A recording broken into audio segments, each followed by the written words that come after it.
안녕하세요. 매일 로봇처럼 매수하는 미국 주식 장기 투자자 로봇아빠입니다. 지난밤 미국 시장은 연이은 하락에 따른 저가 매수세가 유입되며 1% 정도 상승으로 마감하였습니다.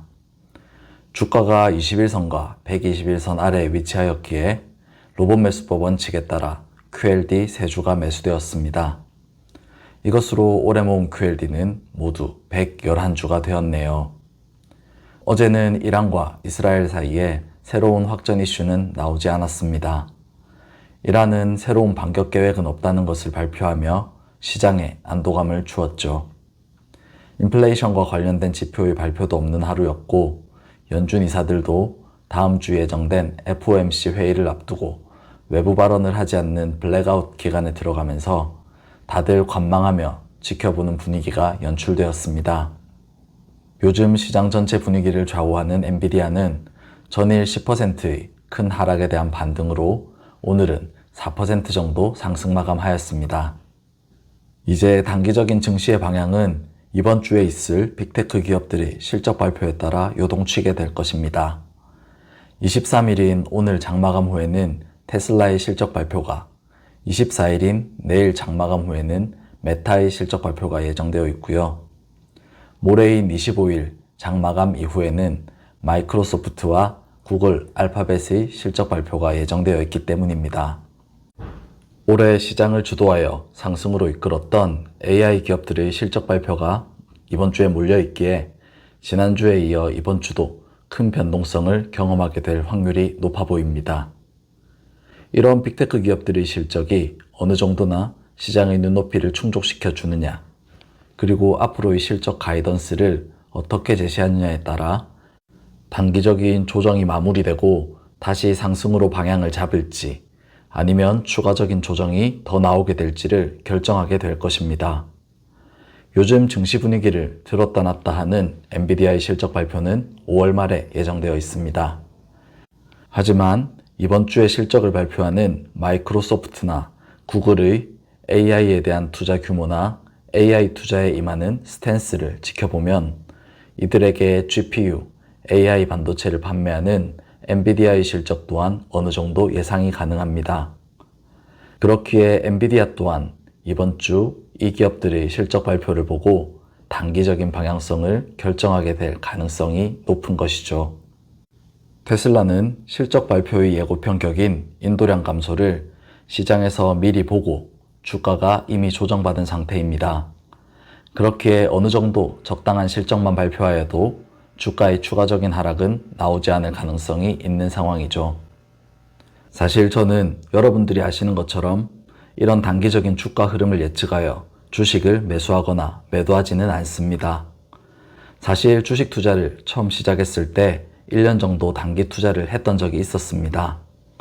그런데 단기 투자를 하기에 정해진 시간에 일을 해야 하는 직장인이라는 포지션은 굉장히 불리한 위치였고, 제 주식 투자 성향도 단기 투자와는 잘 맞지 않았습니다.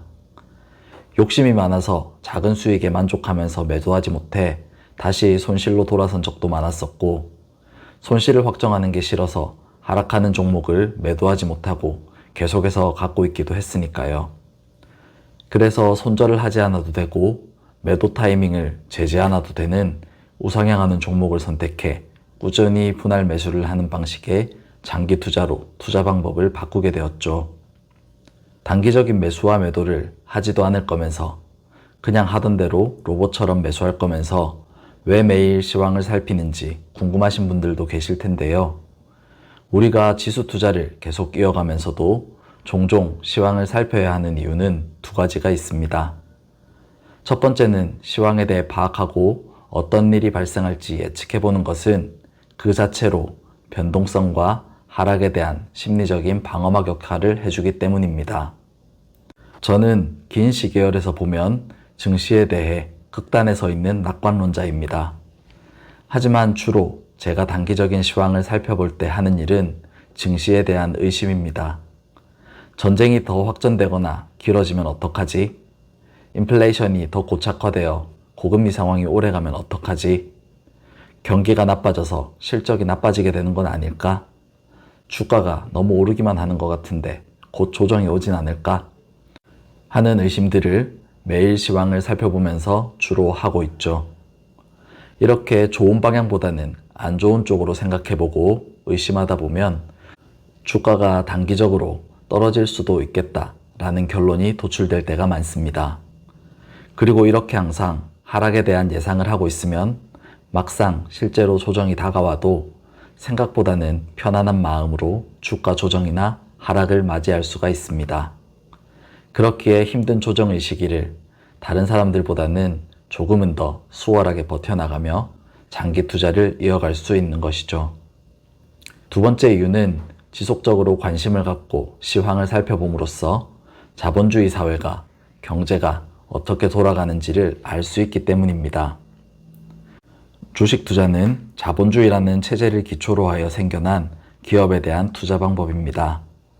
그렇기에 자본주의에 대해, 돈이 어떻게 움직이는지에 대해 잘 알게 됨으로써 주식이라는 자산이 우상향할 수밖에 없다는 사실에 대해 더 확신을 갖게 되는 것이죠. 그리고 이러한 우상향에 대한 믿음은 장기 투자를 지속할 수 있는 원동력이 되어줍니다.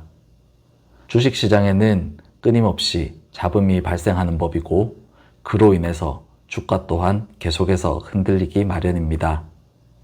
이렇게 주가가 흔들릴 때마다 내가 산 자리가 최고점은 아닌가 하는 고민을 사람이라면 당연하게 하게 되어 있죠.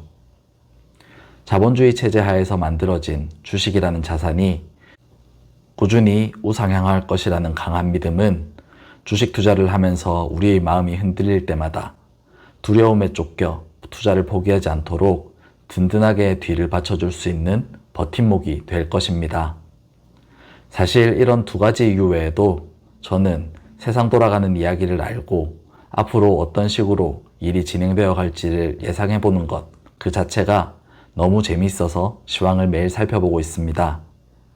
시황에 너무 파묻혀서 이리저리 왔다 갔다 하는 것이 아니라 시황을 그저 하나의 재미있는 읽을거리 중 하나로 받아들이고 바라보고 있는 것이죠. 우리가 시황을 살펴보는 데 있어서는 딱 한 가지 사항만 주의하시면 됩니다. 바로 시황이나 분위기에 휩쓸려 투자의 방향이 그때그때 달라지지 않도록 주의해야 한다는 것이죠.